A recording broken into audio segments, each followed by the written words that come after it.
Dalam kesempatan ini saya ingin menjelaskan tentang tugas yang saya berikan. Tugas yang berikan.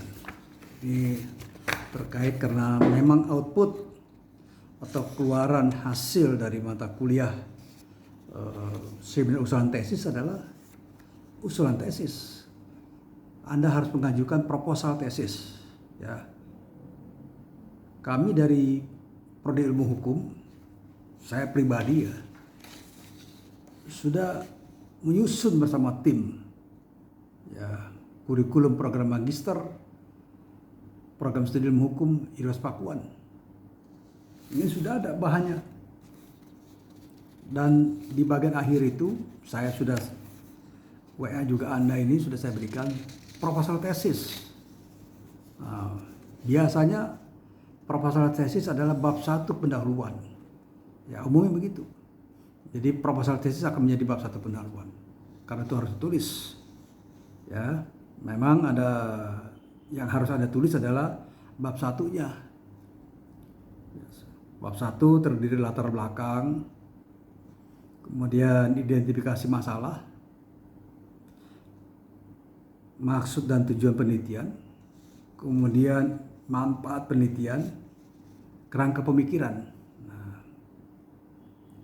Kerangka pemikiran teoritis dan konsepsional. Kemudian ada metode penelitian.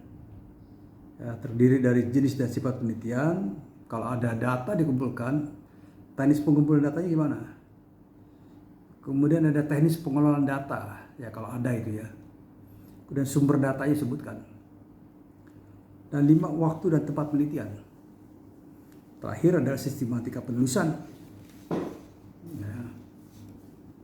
Nah, saya ingin membahas dulu pendahuluan. Pembaharuan itu atau terdiri dari latar belakang. Yang pertama adalah pokok-pokok pikiran, persoalan apa yang Anda ingin bahas. Ya, tidak pakai analisa. Anda uraikan betul persoalan itu secara detail. Ya. Tentunya menjelaskan persoalan latar belakang ini Anda harus punya rujukan, bukan ngarang sendiri. Oleh karena itu sebelum menulis, ya, kumpulkan bahan-bahan yang ada, bahan-bahan yang penunjang tulisan itu.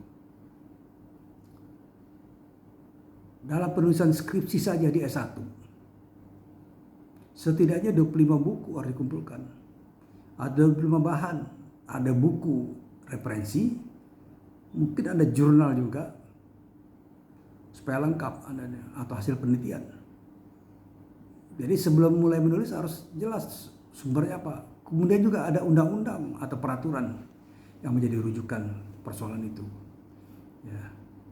Jadi kumpulkan ini. Nah, ini harus tulis bagus. Kemudian identifikasi masalah. Ya, persoalan apa yang Anda kaji? Misalnya efektivitas suatu peraturan perundang-undangan dikaitkan dengan penegakan hukum atau yang lainnya. Kemudian maksud dan tujuan penelitian. Harus jelas tujuannya apa penelitian ini. Kemudian manfaat penelitian biasanya teoritis, praktis ya. Ini baku, tapi Anda bisa menambahkan sedikit perspektif ya. Kerangka pemikiran, kerangka teoritis. Kerangka teoritis artinya kajian teoritisnya. Teori-teori apa yang Anda pakai, teori negara hukum atau teori kedaulatan, teori keadilan, macam-macam. Ya, atau teori pemidanaan, atau juga mungkin teori pemerintahan berdasarkan undang-undang. Ya. Atau kalau Anda membahas tentang suatu perusahaan, good governance misalnya, bagaimana perusahaan itu bekerja.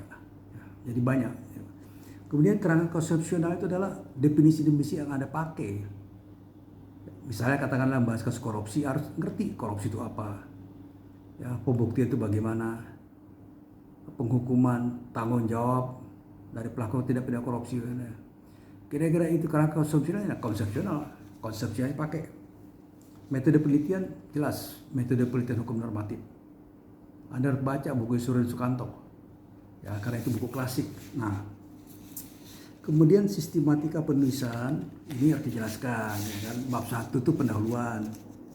Ya, menguraikan latar belakang permasalahan, identifikasi masalah, maksud dan tujuan penelitian, kerangka pemikiran, metode penelitian serta sistematika. Nah, kemudian di bab 2 di masih kerangka penulisan ini, tujuan pustaka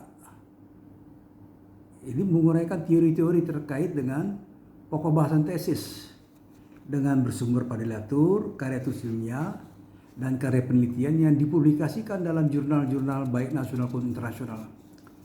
Doktrin hukum serta peraturan perundang-undangan menjadi rujukan dan pembahasan tesis. Bab 3, pembahasan kajian kasus atau masalah pilihan harus ada. Kasus apa yang Anda kaji? Ya, karena dari kasus itu Anda bisa bersandarkan pada teori, melihat bagaimana kasus dalam perspektif teori yang Anda sampaikan. Nah, ini penting.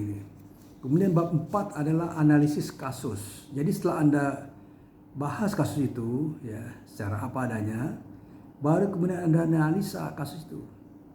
Misalnya kasus pengurangan hukuman bagi koruptor misalnya. Anda bahas itu.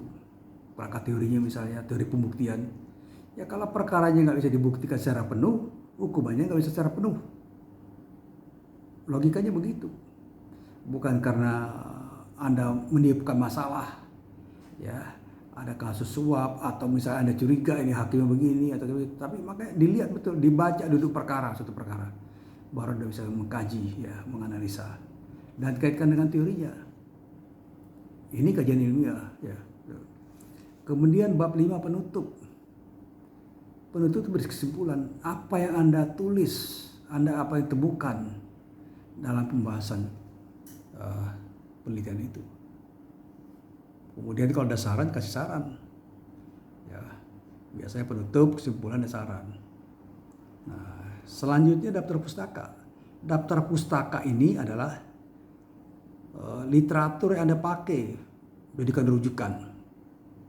Ya, kalau tidak jadikan rujukan, jangan jadikan daftar pustaka. Namanya juga kalau bahasa Inggris reference. Referensinya apa? Ya. Dan kemudian ya bedanya. Jadi dari footnote, saya sudah berikan cara menulis footnote. Saya berharap ini bisa dikerjakan. Ya. Kalau seandainya Anda sudah menulis dengan baik, tinggal Anda olah sedikit sehingga bisa jadi proses tesis betulan. Ya, jadi mulai, jadi jangan menyanyiakan waktu.